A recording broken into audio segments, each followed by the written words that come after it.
20 peso coin na hard to find at patuloy ko pong binibili sa halagang 15,000 pesos. Baka po meron kayong mga gantong klaseng 20 peso coin. Unawain niyo pong maigi ang video mga ka-altcoin buyer. Magandang araw mga ka-altcoin buyer, at heto nga po, hawak ko po ang 20 peso coin na hard to find at pwede ko nga pong bilihin sa halagang 15,000 po ang isa. Pero unawain nyo pong maigi kung ano po yung 20 peso coin na hinahanap ko. Marami po sa atin ang nagsisend lamang ng kung ano-anong klaseng barya. Ngunit ito pong sasabihin ko sa inyo na 20 peso coin ay rare at bihira lamang po o napakaswerte nyo kung makakakita kayo ng ganitong klaseng 20 peso coin. Kukonti lamang po ang ginawa ng Bangko Sentral sa ganitong klaseng 20 peso coin.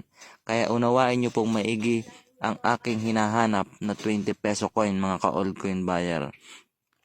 Kung mapapansin nyo po yung picture sa itaas, ayan po, makikita nyo po yung 20 peso coin na year 2019 mga ka-altcoin buyer.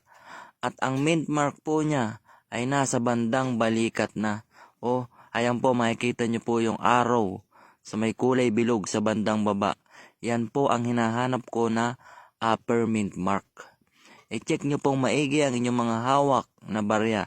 Kung ganyan po ang itsura ng 20 peso coin mong hawak, 2019, upper mint mark, ay mag-message po kayo sa ating FB page, Altcoin Buyer, at bibiling ko po sa inyo sa halagang 15,000 po ang isa. Rare po yan mga ka-altcoin buyer. Baka hindi nyo po alam.